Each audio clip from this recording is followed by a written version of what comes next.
TV, radio and online, Monday to Thursday from 9 p.m. till 11 p.m. on GB News, the People's Channel, Britain's news channel. You've probably seen politicians interviewed 1,000 times, but we do it differently. We find out who they really are, we don't shout, we chat, and hopefully we bring a bit of light, not just heat. Did you know Kate Moss? Apparently. Do you have a pair of jeans or a pair of jeans? No, of course I don't. What would I do with them? My friends are like, oh my God, what's she doing now? Join me every Sunday at 6 for Gloria Meets, only on GB News, the People's Channel, Britain's news channel. Weeknights on GB News from 6 p.m. You'll always get drama. Please stop, Michelle. I know, yeah. Please stop. Should I just shut up? Romance. You like me, I like you. There you go. There you are. Well, don't tell anybody. Adventure. Etc. That's the whole point, but boom! And action. Sergeant would read my superstar panel. They're already at it. They're fighting. It's going to be quite a show. Only on GB News. Britain's watching. In a world of dull and predictable radio and TV shows. Oh, hi. On Mark Dolan tonight, we've got big guests. We drill into the big stories of the day. The show adds up to a brilliant listening and viewing experience. Mark Dolan Tonight is the most entertaining current affairs show ever, and that's a fact. That's Mark Dolan Tonight, Fridays from 8, Saturday and Sunday from 9. Only on GB News, the People's Channel, Britain's news channel.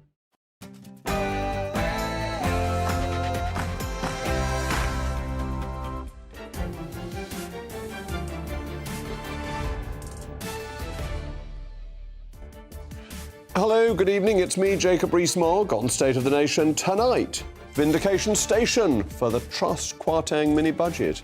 Well, government borrowing costs have now exceeded that of the time of the Truss government. And that's, of course, with the so-called adults back in charge.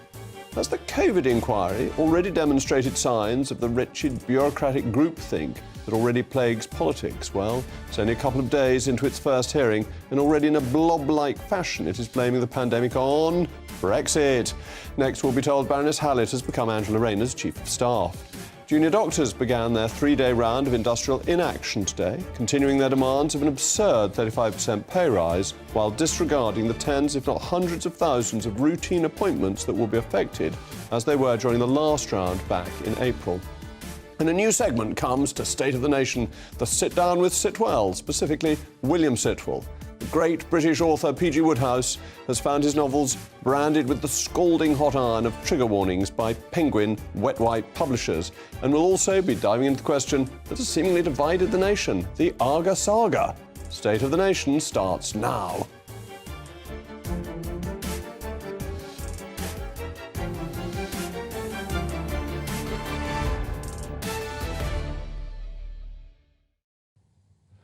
I'll also be joined by a spirited panel this evening, contributing editor of the socialist Novara Media, Michael Walker, and Fleet Street legend and former editor of The Sun, Kelvin Mackenzie. As ever, I want to hear from you. It's the most important part of the programme. Please mail me, mailmog@gbnews.com. But now it's what we've all been waiting for, the news with Polly Middlehurst.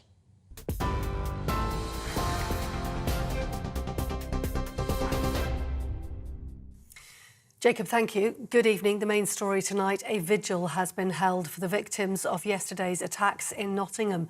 Thousands of students and staff attended the ceremony this afternoon in the grounds of Nottingham University. It follows the deaths of two 19-year-old fresher students, Grace O'Malley Kumar and Barnaby Webber. And earlier on today, police named school caretaker Ian Coates was the third person fatally stabbed. His van had been stolen and then used to target others in the random attack. At the university, the parents of both teenagers shared how much university life and friendships in Nottingham had meant to their children. I know Barney would be super touched by everyone that's here, and he loved it. He loved it here. He couldn't wait to come back. It drove me mad. But his heart will be with you guys forever. Look after each other. It's the big thing, is that look after your friends and look after people around you. Well, in another development today, detectives are investigating CCTV footage of a man who appears to match the description of the Nottingham attack suspect, attempting to enter the window of a residential care home. The incident wasn't reported to police at the time and no residents were hurt. Police say a 31-year-old man with a history of violence is still being questioned. Earlier, we spoke to Jason Derbyshire, a resident from that care home, who was an eyewitness. There's some guy stood under this archway, all dressed in black, got a black rucksack, black beanie hat on, just staring at the edges over there. Gone back in my room, had a wash. 30 seconds later, there's really banging, loud banging, trying to get through that window. I didn't see the security guard come out, but apparently he did. The guy asked him, is it a hospital or a hostel? He went, no, it's a hostel. And then he just came back through this archway and just walked off there, dead calm. At least 79 people have drowned after an overloaded migrant boat capsized and sank off the coast of Greece. The search is continuing now for survivors. It's believed around 750 people were on board the 20 to 30 metre long vessel. The Greek authorities say it's too soon to speculate on the number of migrants that were on board. Local media say the boat was on its way to Italy, having left the south coast of Crete. And here, a Home Office minister says the government will provide more legal routes for refugees to enter the UK. Lord Murray of Blidworth said new routes would be implemented as soon as the end of next year. That's after more than 9,000 people crossed the English Channel in small boats so far this year. You're up to date on TV, online, DAB+ radio and the TuneIn app. This is GB News. Back now to Jacob Rees-Mogg.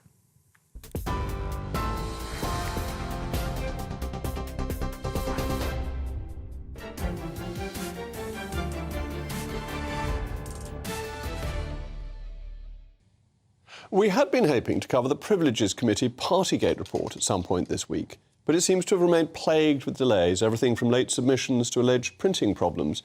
But another chapter of this drama, this afternoon, the news emerged from the news website Guido Fawkes that Sir Bernard Jenkin, the Conservative MP who sits on the Privileges Committee and is chairman of the Liaison Committee, may well have attended a Parliament drinks party during lockdown.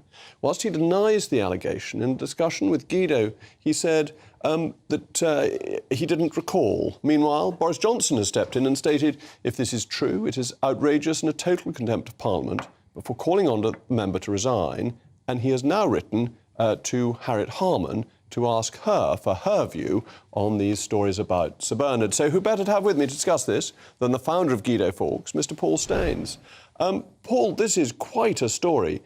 Can it really be true? Are you certain that Sir Bernard Jenkin was, in fact, at a party with drinks during a period of lockdown when that was not allowed?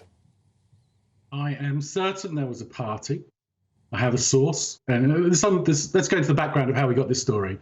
A reader contacted us last night because he was outraged that Bernard Jenkin was being all pious when he told me he knew that Bernard Jenkin had been drinking at a lockdown party. So I went through the details of his story with him. I found it credible, and I've dealt with a lot of people in these situations before. Some of the dates checked out. The 8th of December is Anne Jenkins' birthday.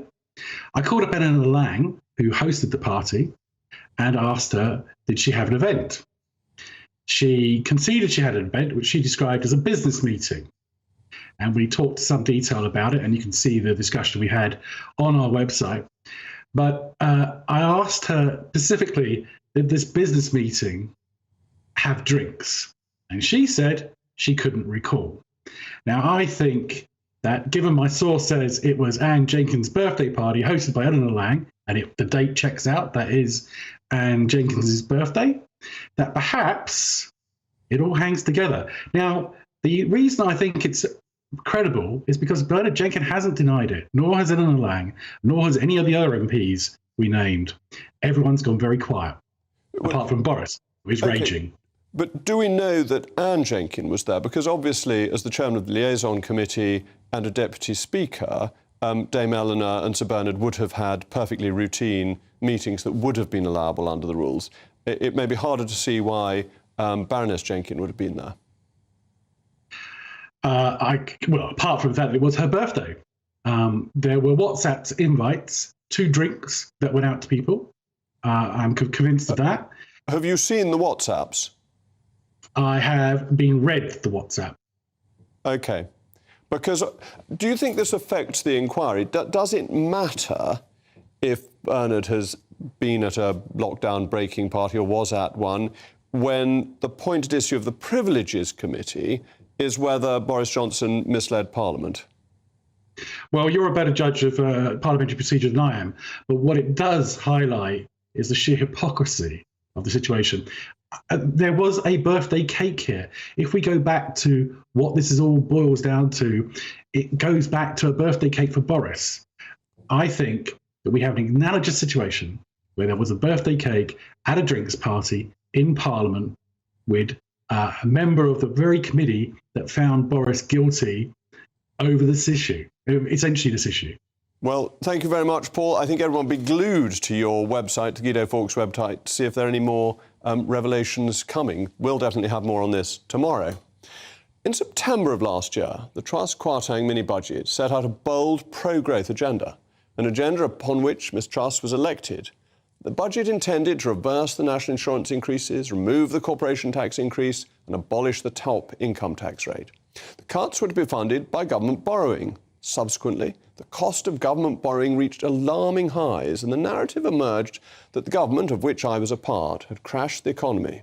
The then Prime Minister was forced to resign as she carried the can for the Bank of England's failures. Everyone now acknowledges that the Bank of England was late to deal with the inflationary problem and that the rise in interest rates had much more to do with its failures than to do with anything done by the government. But the narrative that followed was that with the new Prime Minister in charge, Rishi Sunak in charge, stability had returned, the adults were back, so they said. But lo and behold, it came to pass. We are 8 months later, and the cost of government borrowing has exceeded that of the time of the Truss budget, which ousted her from office. 2-year gilt yields, that's the interest rate, which is being shown on your screen now, the interest rate on UK government borrowing, what the government has to pay for shortish term borrowing, has increased by more than 0.2 percentage points, 20 basis points as those in the city call it, to hit almost 4.9%. The Governor of the Bank of England and Captain Obvious, Andrew Bailey, speaking on the matter, said, "We still think the rate of inflation is going to come down, but it's taking a lot longer than we expected." Excellent work, Mr. Bailey. All your forecasts on inflation have unfortunately been wrong, with consequences for the economy, consequences for people's mortgage rates, consequences for people's cost of living. So, does this spell vindication for the Liz Truss government? Would it have been better to try and get inflation down and try to grow the economy? Well, of course, I want to know what you think. mailmog@gbnews.com. But I have a great expert, one of the leading experts in this country, to discuss it with me, the GB News business and economics editor, Liam Halligan. Liam. Good evening, Jacob. Thank you for coming in. Does this vindicate Liz, or is it more of a new problem that this government has to tackle? It certainly is awkward for those who said Kwasi Kwarteng and Liz Truss were being irresponsible, because, as you say, government borrowing costs are now well above where they were back at the time of the mini-budget, even though we haven't got the pro-growth, low-tax policies that Truss and Kwarteng wanted. What you've just said, you've expressed it very, very well, but I think it's worth going through it again in smaller steps, if you don't mind, because we really are at the nexus of high politics and high finance here. So let's walk our readers, our viewers and listeners through this. We had this morning, Jacob, some GDP numbers. What's that? That's the size of the overall economy. It turns out that the UK is still growing, even though the Eurozone's in recession. So between January and March, UK GDP expanded by 0.1%, small, but better than a contraction. And then in April, we had a 0.2% contraction. That means the Bank of England won't need to worry too much about slowing the economy if it raises interest rates even more. Then yesterday, we had wage data, and this really worried the Bank of England. In March, wages were 6.7% higher than March 2022. In April, they were 7.2% higher. Still less than inflation, which is 8.7%, but that's the fastest rate of wage growth in over 20 years. And that's what's really spooked the gilts markets over the last 24, 48 hours. And let's have a look at that graph again that you showed. In fact, the graph that you showed, since we made that graph, the two-year gilt yield has gone up even more. As we can see, at the time of the Truss Kwarteng budget, the peak was 4.61%. That's what investors demand from the government a year to lend money over 2 years. It went above that, 4.63. At one point today, Jacob, it was 4.91, almost 5%. And that suggests that financial markets are concerned about the amount of money the British government is spending, the amount of money we're borrowing. They're also predicting, as you well know from your financial background, that the Bank of England is going to raise rates, unfortunately, quite a lot more than where they currently are. And that's really at the heart of the matter, isn't it? That the Bank of England was slow to raise rates and therefore has to do more to catch up. And if you look at what the Federal Reserve did, it went faster earlier and is now reaching the end of the interest rate increasing cycle. Indeed. Inflation in the US is now below 5%. It's still 8.7% here in the UK. We'll get another inflation number, won't we, next Wednesday, and then another Bank of England interest rate number decision next Thursday. We've learnt in the last hour the Fed has, because it's done so well hammering down inflation, because it did move fast and it did increase interest rates rapidly and with real gusto, showing a lot more courage than the Bank of England, by the way, a lot more self-awareness than the bank who kept saying for months and months, oh, don't worry, old boy, inflation's transitory. The Fed has tonight been able to pause its rate rises. And this is really risky because you referred to the income rise. Once inflation gets embedded, you get a self-fulfilling circle, don't you? You get inflation rising, therefore incomes have to rise, and therefore interest rates have to go up much more than would otherwise have been necessary if the bank had acted earlier. That's exactly right. You and I have spoken about this privately. We're almost the same age, and we both watched in the 70s as young people, reading the newspapers, watching the tea time news. In the late 70s and early 80s, we did have in this country a wage price spiral. That means wage claims go up. That pushes up firms' costs because they have to pay those wages. They pass those costs on. Prices go up, which means wages go up again. We are now in a wage price spiral here in the UK in a way that the US is not, and the Eurozone probably isn't either. The Bank of England has a real problem now to get its arms around inflation. The European Central Bank, inflation's much, much lower. They have to raise interest rates by less because they have less of an inflation problem. And as you know, Jacob, this cost of living crisis, Sunak's saying we want to bring inflation down to half of what it was. That means about 5% from 8.7 now. If he doesn't do that, then he is going to have a major political problem as the general election approaches. But it's a major political problem either way, isn't it? Because if interest rates have to go up more, the effect on people's mortgages, many of which are coming to the end of fixed rate periods when they were at very, very low rates, and the change from the 70s and 80s is that people used to be on floating rates, so the rate change came through very quickly. Now, people are going in one fell swoop from a very low rate when interest rates were at 0.25% and they fixed for a few years to fixing on a 5.75, 6% base rate. Exactly right. It's worth just using some more numbers, if people can stand them at this time of night. There are 11 million mortgages outstanding, roughly, in the UK, and 8 million of them, you're right, are on a fixed rate. And that sounds, oh, that's safe, people are insulated. But, Jacob, every month now, between 150 and 200,000 households are coming to the end of fixed-rate deals, and a lot of these fixed-rate deals will be 2-year and 3-year and 5-year deals when rates were much, much lower. If it's a 2-year deal, rates were almost zero.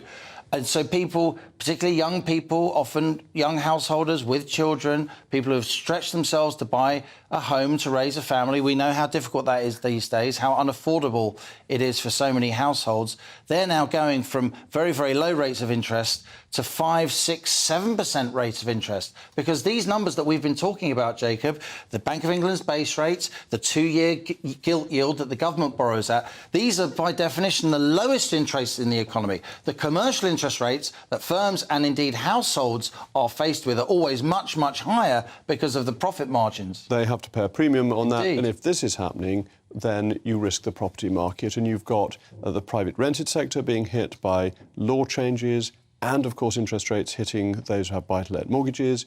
You've got homeowners finding that they're hit. this is really difficult for the government because people's incomes are squeezed and their asset values may be squeezed as well. Absolutely, and we are in a completely different world. 2 or 3 weeks ago, we often talk about in politics, it's the economy, stupid, that matters. 2 or 3 weeks ago, the money markets, you saw it there from that gilt curve that we put up earlier, the money markets were predicting that Bank of England interest rates at 4.5%, where they currently are, having gone up in very small increments, as you said, the Bank of England has been very timid. The money markets thought that interest rates had peaked, that 4.5% would be the peak. Then that April inflation number came out, 8.7%, down a bit, but core inflation was up. And then these really big wage numbers earlier this week. The money markets are now predicting that Bank of England interest rates are going to go up from 4.5%, where they currently are, all the way up possibly to 6%. Yes. And if you have a 6% base rate, it gives me no pleasure to say this, mortgage rates start with an 8. And at that point, the economy is in real difficulties, and we've got a low growth rather than a pro-growth economic strategy to go with it. Oh dear. Well, thank you very much, Liam. As always, I want your thoughts. mailmog@gbnews.com. Coming up, could the COVID inquiry already, in its very early stages, be demonstrating signs of blobbish bureaucratic groupthink as it blames Brexit, of all things, for the lack of pandemic preparedness? And William Sitwell is going to give me a cookery class.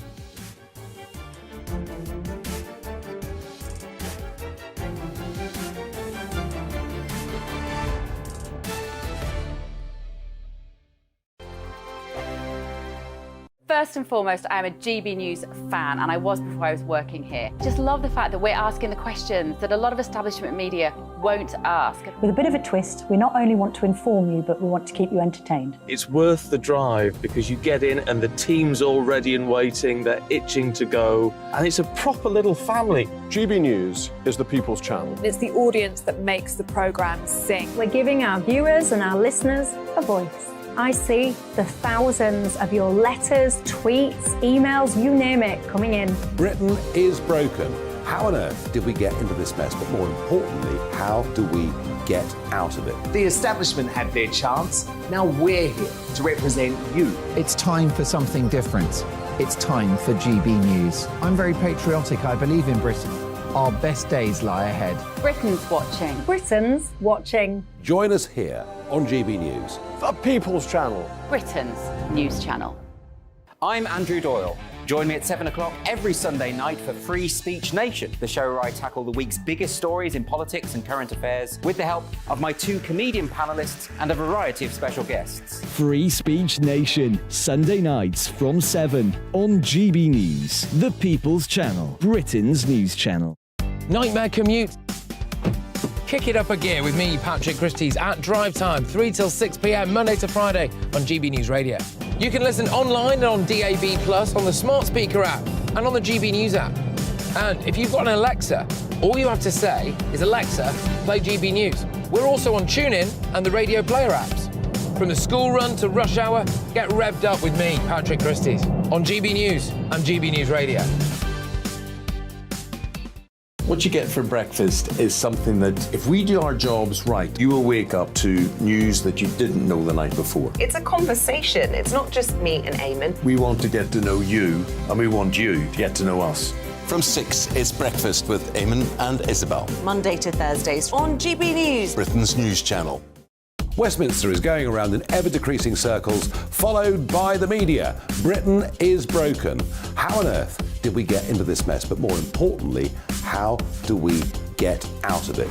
Join me at 7 p.m, Monday to Thursdays on Farage, here on GB News. We will have open, rational debate. We've got to work out how Britain moves forward from this. Join us here on GB News, the People's Channel. Britain is watching.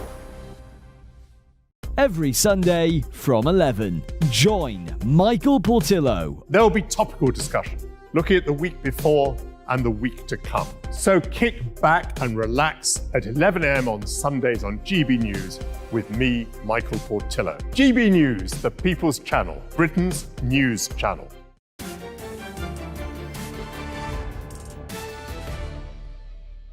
Welcome back. I'm still Jacob Rees-Mogg, and this is State of the Nation, and you've been getting in touch with your thoughts. John, very, very good point from John. I find it interesting that a pandemic that killed 7 million people worldwide was because the response was disrupted by Brexit. there are people who have an absolute obsession about Brexit, I fear. Tony, so it transpires that the Conservative membership, of which I'm one, did make the best choice in Liz Truss until we were overruled by MPs et al. Not sure I can vote for our party with this shambolic leadership right now. Well, thank you. Keep on sending in mail mogs. The COVID inquiry started dramatically this week after a row with the Cabinet Office over Boris Johnson's private WhatsApps. So after embarrassing itself with a public squabble, the inquiry is now displaying signs of bureaucratic groupthink that we see already so rife and rampant across the public sector. The inquiry's lead counsel, Hugo Keith, KC, has claimed in the opening proceedings that the effect of the pandemic has been worsened by Brexit. We know John's view about that. He explained that what were likely to be the severe consequences of a no-deal Brexit got in the way of pandemic preparation. So it didn't take long for senior figures in the inquiry to expose their own political biases. But more than this, recent events have suggested that the inquiry's scope is far too wide, and all of the distractions seem to be pulling it away from the most crucial question of all. Was lockdown proportionate or necessary? Did it work? Well, I'm now joined by my panel, contributing editor to Novara Media, Michael Walker, and the former editor of The Sun, Kelvin Mackenzie. Michael, aren't we overcomplicating this? Don't we need a simple inquiry that can do it quickly, as they've done in Sweden, and I think also in France, rather than getting into another argument about Brexit? Well, I wouldn't overstate the extent to which this inquiry is going to be about Brexit, right? So I think there will be issues about whether the civil service had the capacity to do what they needed to do once the pandemic started. I mean, I suppose the idea that Brexit before the pandemic, I'm not quite sure what preparations they think could have been done between 2016 and 2020 that weren't. But I do think it's important for it to be expansive. The Swedish one, I know is much shorter, but I heard Angus Tegnell, I've forgotten his name, their top epidemiologist, saying that probably they'll have to have a few spin-offs from that one anyway, because they did it very quickly, it was quite limited in scope. They're going to have some broader ones now. So I think doing it properly doesn't seem to me a bad thing. But we're talking about 2026 before the hearings end, £500 million being spent. By 2026, we may already have had another pandemic. But if you take so long, do you learn the key lessons, or do you just get lost in the detail?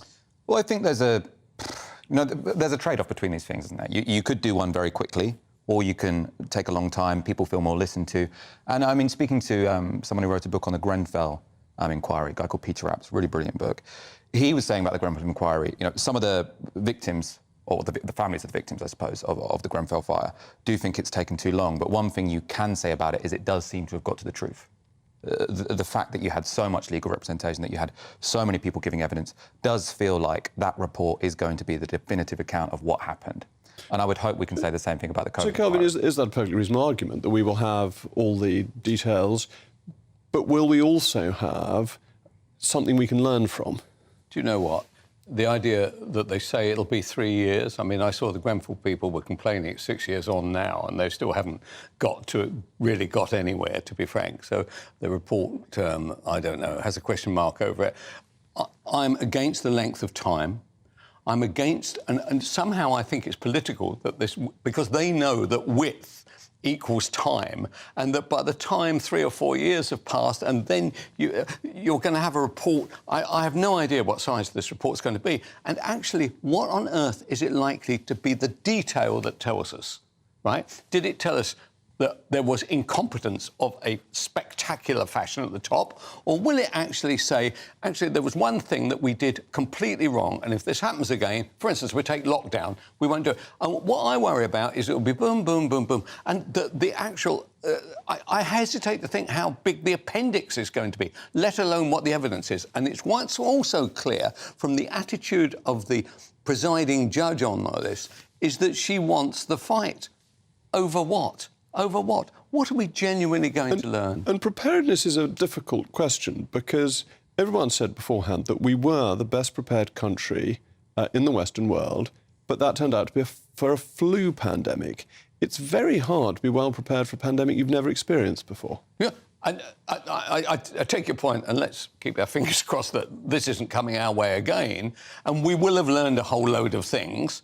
but we won't have solved whether lockdown turned out to be correct or not.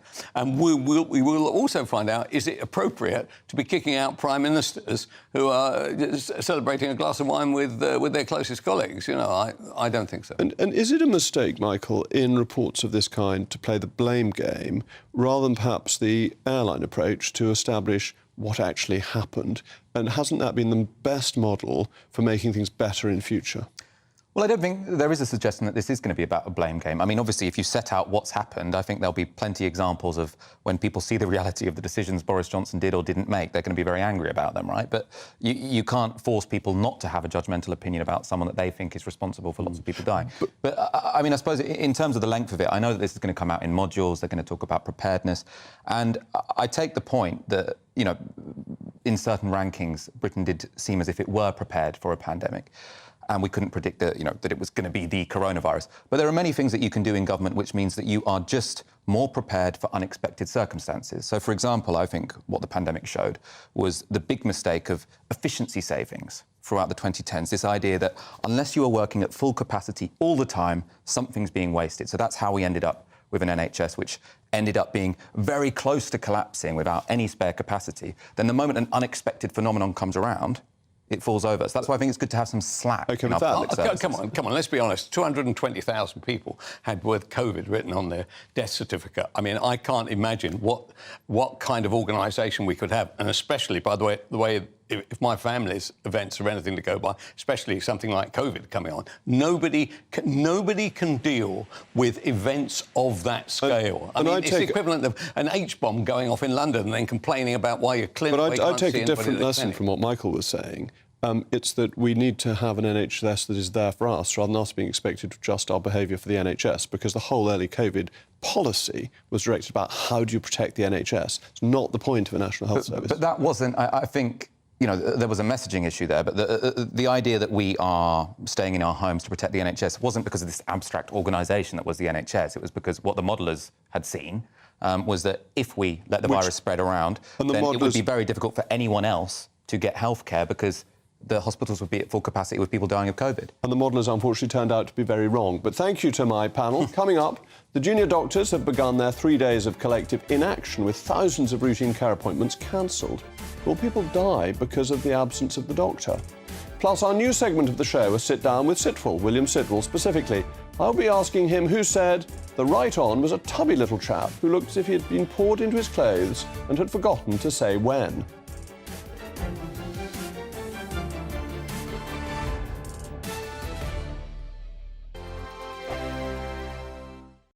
Like all families, we have arguments every now and then, but actually we agree on what the mission of GB News is, and that's the most fundamentally important thing. GB News provides the kind of platform that lets all voices be heard. We don't hold back. We're free to say what we really think. Just because some people who live in a tiny little Westminster bubble think that their particular story is important, that's not the most important story for me. And often they will be difficult stories, stories that you won't find on the establishment media. Because what people think in the north of England may be very different to what they're thinking in the home counties. We're going to carry on telling the world what life is really like for households up and down the UK. We love to be in your car, in your kitchen as you're having your breakfast. Whatever you're doing, you are part of the show. If it matters to you, it matters to us. Britain's watching. Britain's watching. Britain's watching. We're proud to be GB News, The People's Channel. Britain's news channel. Join me, Patrick Christie's, Monday to Friday, 3 till 6. We tackle the day's news agenda like you've never seen before. It's high tempo, high octane, the most controversial topics, and the best guests. You will not be able to take your eyes and ears off it. I'm not afraid to ask the questions that you really want answered. 3 till 6 p.m, Monday to Friday on GB News, the People's Channel, Britain's news channel. Join me, Camilla Tominey, on Sunday mornings from 9:30, taking the politicians to task and breaking out of SW1 to see how their decisions are affecting you across the UK. Bursting the Westminster bubble every Sunday morning, only on GB News, the People's Channel. Britain's watching. Join us every night on GB News at 11 p.m. for Headliners, which is 3 top comedians going through the next day's news stories, which is exactly what you need, because when the establishment has gone crazy, you need some craziness to make sense of it. So join us 11 p.m. every night on GB News, the People's Channel, Britain's news channel.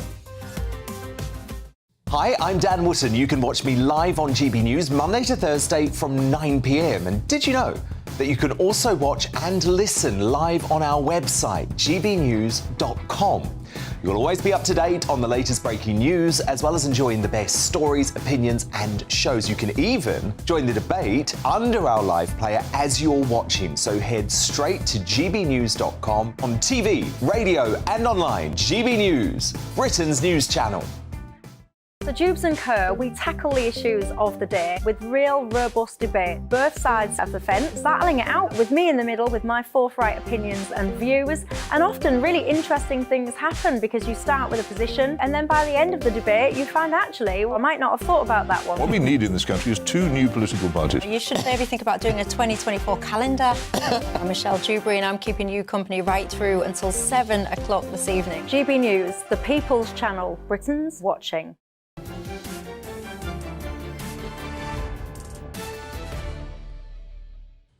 Welcome back. I remain Jacob Rees-Mogg, and you'll be getting in touch with your thoughts. Kevin, what on earth has Brexit got to do with us being prepared to deal with a pandemic? And Dennis, Jeremy Hunt, Remainer, I recollect ran the NHS into the ground for 6 years. I think that's a bit harsh, actually.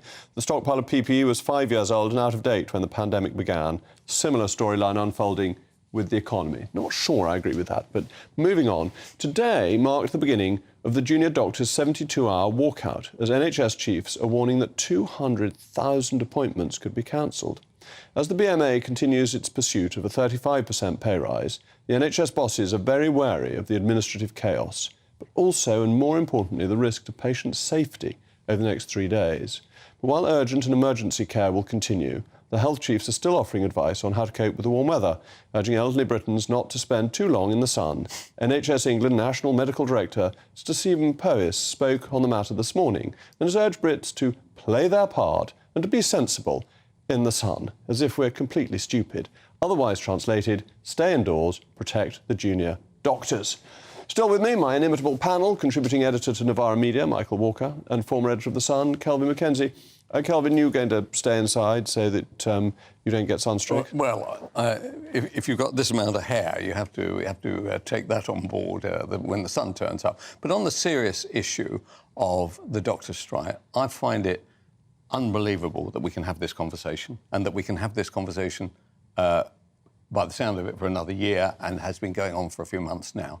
The idea that people will use your pain, your mum's pain, my pain, in order to increase their pay and actually argue intellectually that we're doing you a favour by strengthening the NHS, by increasing recruiting and everything because the money will be better, I find an unbelievable argument that I never, ever thought I would ever hear. And the idea that doctors can't take the pain in the same way as ordinary the workforce of this country, whether it's private or state, in inflationary times, I find a preposterous argument that lacks the intellectual strength which those doctors have when they go and take their medical exams. They are clever people and they're using it against their patients. It's incredible. Michael, how do they defend themselves? Well, I think there's a problem when people devote their lives, essentially, to caring for people and caring for people when they're incredibly sick, for us then to turn around and use that as emotional blackmail to say you can't require or request a better standard of living for yourselves, right? So you say, well, our jobs aren't as essential as yours, so we can go on strike, but you can't. We can go on strike, but you can't. I find that rather offensive myself. OK, but just because you've got the right to do something doesn't mean that it's right to exercise that right. Well, I suppose the second point here is you're saying, look, everyone's having a hard time. Why should we treat the doctors any differently? Now, for one, private sector pay is going up higher than public sector Only pay. marginally. Public sector pay is being used as sort of a wage policy by another means, basically trying to reduce inflation by cutting the wages of public sector workers. You can throw in pensions and the like, and you'll find actually that the state worker is actually in better shape. But let's look at doctors, because I've got the sheet here. 1 year after graduating, medicine 37,000. 10 years after graduating, 56,000. The average, 22,000 after 1 year. The next highest after medicine is veterinary at 30,000. So after 1 year, they're way ahead. After 10 years, 32,000 average. The only one who is on the same level is economics graduates. So doctors, medical degrees lead to higher pay. And this is from the Times. This isn't from some right-wing outfit that is putting out propaganda. This is a carefully drawn-up graph on how well they do. So they're not that badly off in comparison with other degree holders. Well, so no, I don't think anyone is arguing that doctors, relative to most of the population, are very, very poor. No, it's a reasonably well-paid profession. It also so happens that it's an incredibly difficult profession where, especially when you're a junior doctor, you're working 60-hour weeks. And it is the case that even on that wage, which isn't terrible compared to many other jobs, you will be having to worry about how do you pay the rent, how do you get to work. Now, I know this because I know junior doctors. And the idea that you're working 60 hours a week in incredibly emotionally draining conditions, as well as physically draining conditions. But that's true. And then so you're not just worrying about who's dying on your watch because you're overstretched and understaffed. But that's true. You're also Police wondering officers about, can and you pay your firemen rent? who have to attend fatal traffic accidents, who have this emotional pressure on them. They're not getting paid anything like this. Sorry, what was your example there? The police and the fire brigade. Police? If they're senior, but not if you've been a constable for 10 years, you won't be getting that.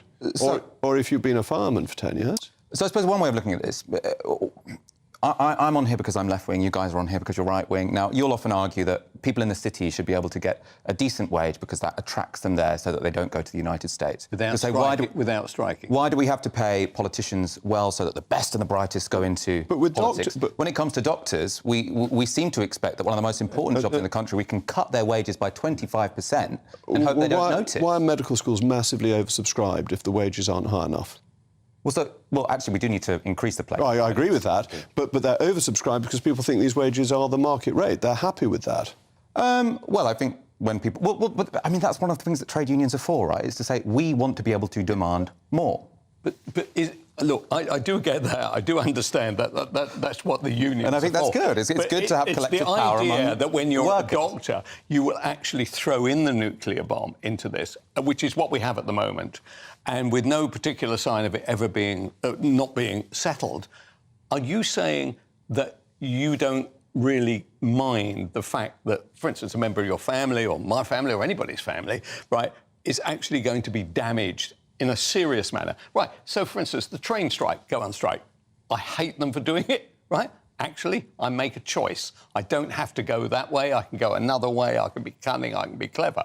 With a doctor, I don't really have that choice, except I do have a choice in one sense. I hope it hurries forward the day that we have an investment from a private side of the medical world so that I don't have to face the idea that an organised union workforce is going to make me or my family more hurt than I am at the moment.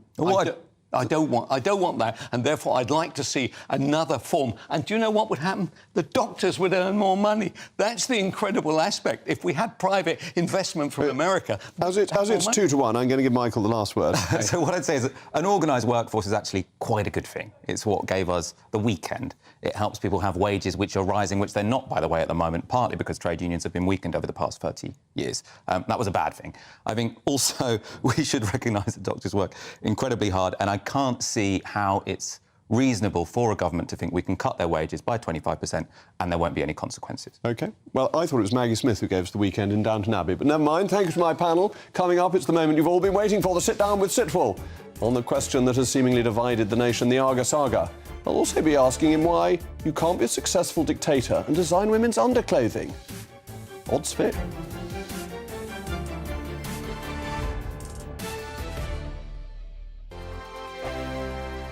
I joined GB News because I was sick and tired of not hearing my views being represented, not just mine, but so many people that I knew and spoke to. I just couldn't get my voice out there. I couldn't say anything. I couldn't do anything. Whatever the narrative was, I kind of had to follow it. GB News is there to provide a voice for those who have been ignored by the establishment media. We think different things, we've got a different style. GB News is here to be optimistic and positive about the future. It's real kind of dynamic and flowing, with the audience very much at the heart of it, like a big family.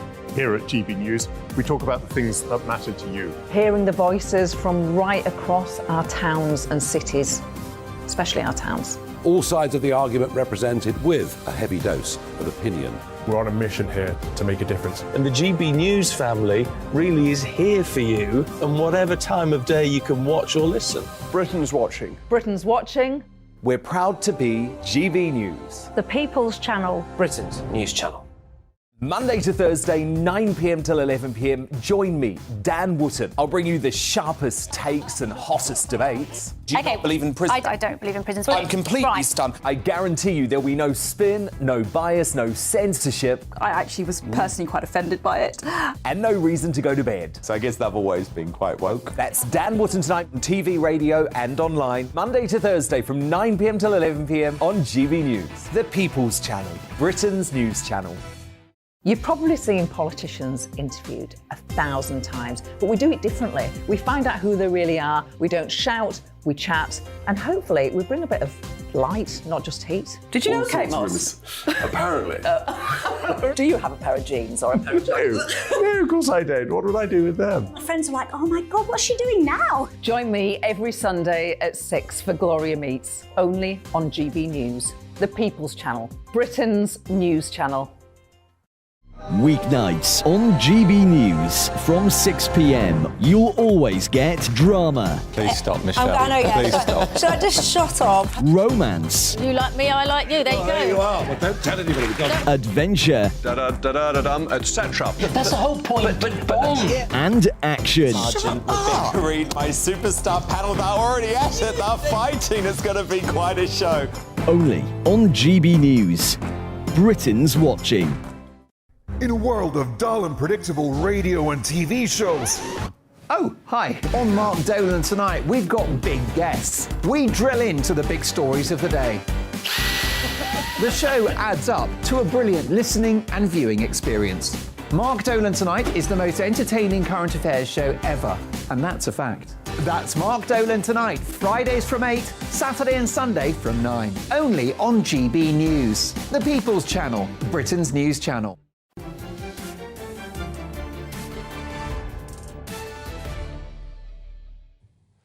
Welcome back. I continue to identify as Jacob Rees-Mogg, and this is State of the Nation. You've been getting in touch with your male Moggs. Tim, maybe if the junior doctors did 70 to 90 hours a week like their predecessors did, they'd be worth a rise. And Nicholas, what a bally bore, dash it all, Sir Jacob, is nothing at all sacred. Hands off our dear Wodehouse.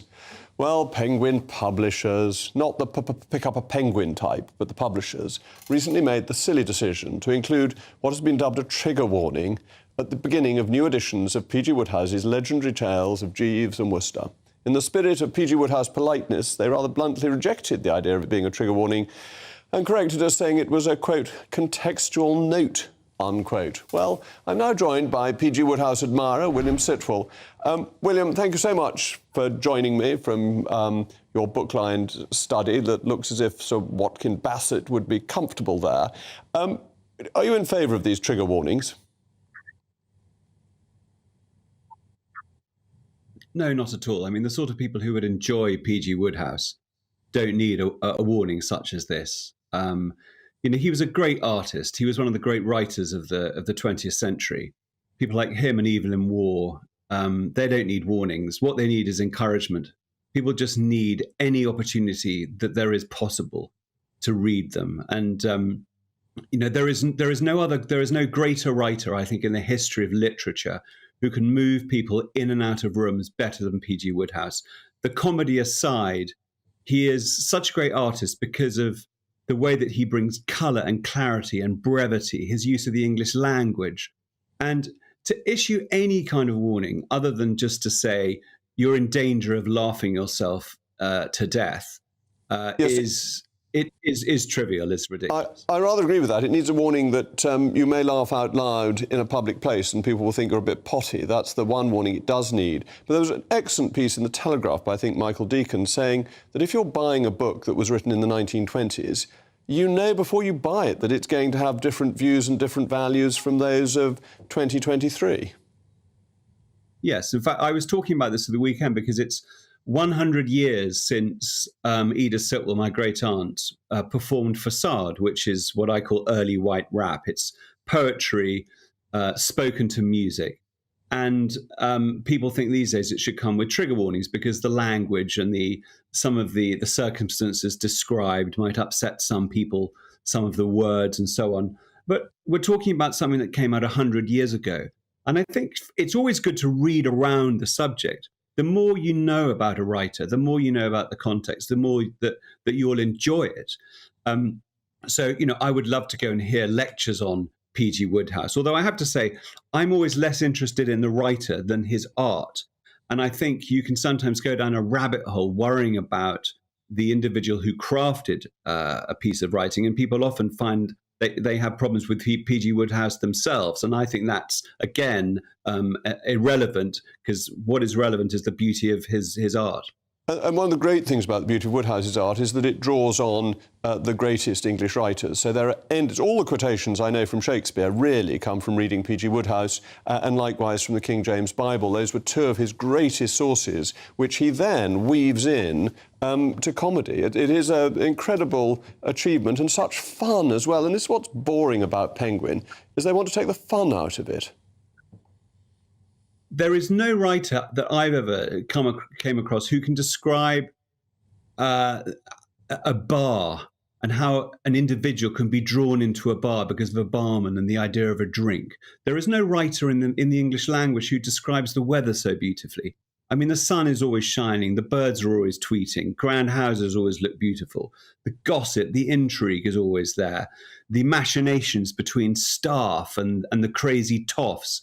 And people read this and think it's some sort of form of history, but it's complete fantasy. But it's also a very kind of humour. The scrapes that people get into, they're devilish in some ways, and he sets up these extraordinary situations that people have to try and escape from. But it's a nice humour as well. It's a nice humour. This is why, actually, I prefer Wodehouse to War, because it's always kind and uplifting. But, William, you were talking about crazy toffs, which seems appropriate, because in a move that has shocked the nation, you have announced your intention to keep your Aga burning all summer long in the sweltering June heat. I actually, fortunately, got rid of my Aga recently because it was a terrible waste of money. But you're the people's William. So we thought we'd ask our viewers, Vox Populi, Vox Dei, what they think of Agas, and we went to God's runner-up county of Yorkshire, and the people have spoken. What's an Aga? We used to have an Aga. Yes, it's a cooker. It's a cooker, and you can back it up with fuel, solid fuel. Fossil fuel, I'm afraid. My grandmother had one. She used to do toast on it. There was a sort of netted thing, a bit like a tennis racket. Made lovely toast. Fancy oven, we'll go with that. We'll go with a fancy oven. Don't think I've actually seen one either. My best friend has an Argus. To be fair, they do turn it off in the summer sometimes, but it's like in the winter, no, she doesn't need heating in the kitchen or the living room because it just heats up the whole house basically for her. Usually in middle class dramas as the centre of attention in a kitchen. So, William, is it a fancy oven, something your grandmother has, or a middle class affectation? Well, first of all, I'm surprised that you even know where the Aga is, because I'm not aware that you probably know where your kitchen is in the house, let alone the dishwasher. An Aga, which is a range, which is a cooker, which is like a beautiful, tanker. It's far more than an oven. I mean, there are huge ones with sort of 4 or 5 different compartments. I've got a small one with 2 storage and 2 cooking elements, and you can get some with an induction, with a boiling plate and a simmering plate. It's a beautiful weapon. It's this thing in the house that draws people towards it. And it's not just about cooking, because it self-irons. Another thing, Jacob, you probably wouldn't know about. You can fold up napkins and pillowcases, place them on top, and a few hours later, they are crisp and ironed. You can use it to warm your bottom. If you had a bottom, Jacob, you'd be able to use it for that, for those purposes. But William, doesn't it just... And in this weather, makes your kitchen so hot in this weather, just endlessly boiling. When my dog has a tick, I remove the tick from him and I pop it onto the boiling plate and watch it explode, which is a sweet revenge. You'll have the Animal Rights Brigade on us if you keep on with things like that. But can't you just, even if you've got one, turn it off for a few months over the summer? And don't you also find it fiendishly expensive? I did have one. I thought it was the most expensive item in the household. Well, the modern Aga actually is quite clever because it can dip down overnight. There's a lot more control these days on the various compartments, so it's not just something that's on all the time. Not everyone has a secondary oven. I mean, I have to say, I do have a second oven and 4 induction hobs, and in another adjacent kitchen, I've got a Traeger cooker, 12 gas rings, an industrial oven, But you do professional suppers, so this isn't just your home Aga. Yes, but despite all that, I still like to have the Aga because it's still this lovely thing that is always on. And you don't have to switch it on. You don't have to warm it up. You just bung in the chicken. You can slow cook on it. But a lot of people only have an Aga. If they switch it off, by the time you want a cup of tea, it's 8 hours you have to wait because, as I say, it's like a tanker in the ocean. It takes that long to turn, hours to turn or stop. So as we're looking for greater efficiencies and efficiency savings, we're always on about the government about this. Shouldn't we in our own households be efficient and use electric kettles which boil water so much faster? Listen, we can all make these fantastic efficiency savings. I think that if you have an Aga, you should use an Aga kettle because then you make use of the fact that the boiling plate's still on. I don't have a kettle, actually. I have a Quooker tap where I just have to basically press a button and boiling water pops out of it magically. And actually that's quite an efficient. If you rather with heating, if you keep water warm or near boiling, you actually use less heat, less energy in order to actually start the whole thing up again. So I would say, one of those fancy steaming hot taps is the way. Thank you, William. I look forward to the next sit down with Sitwell when we'll be discussing energy policy in further detail. But that's all from us. Next, it's Professor Daniel Wootton. Do you have an Aga, Dan? No, I don't. I have an electric kettle, though, and I like it very much. But no, I'm not a big cook, Jacob, I have to be honest. I don't think I've opened my oven since I moved into my house, and that was about 5 months ago. So, no, I sort of make things. But no, anyway, that's a whole other story. I've got to tell you what we've got coming up tonight, Jacob, because, of course, the ITV scandal reached Westminster, your neck of the woods. It was a disastrous performance in the Select Committee, I thought, from Carolyn McCall, the Chief Executive of ITV. So we've got Jason Gardner, Carol McGiffin, Jim Davidson and Christine Hamilton all analysing, plus all the politics with Lee Anderson as well. Well, ITV seems to be in real trouble over all of this, and the hearings today were not great for them. But that'll be an exciting programme, as always. It's coming up after the weather. I'll be back tomorrow at 8 o'clock. I'm Jacob Rees-Mogg. This has been State of the Nation, and it's bound to be sunny in Somerset, so you can turn your Argas off. Hello, it's Aidan McGivern here from the Met Office with the GB News forecast. It's been another stunning day across the whole of the UK today. Clear skies for most, continuing overnight and into tomorrow. Staying warm both by day and by night, with high pressure to the north of the UK. We've still got this cooler easterly airflow affecting eastern parts, but it's a relatively dry airflow, so cloud-free skies for the vast majority. Having said that, odd shower possible as we go into the evening for northwest Scotland, perhaps even a rumble of thunder. They'll clear away. Some mistiness hanging around for the north of Scotland around the coast. Some low cloud developing across central parts of England. But otherwise, it's clear skies for the vast majority. And despite those clear skies, it's going to stay warm overnight. Temperatures lingering in the teens. So in some spots, particularly city centres in the south, it's going to be an uncomfortable one for sleeping, I think. But we'll start off with sunny skies once again on Thursday morning, and although some clouds will bubble up because we're going to see a bit more instability in the atmosphere, a bit more humidity arriving, nevertheless plenty of sunny spells and temperatures once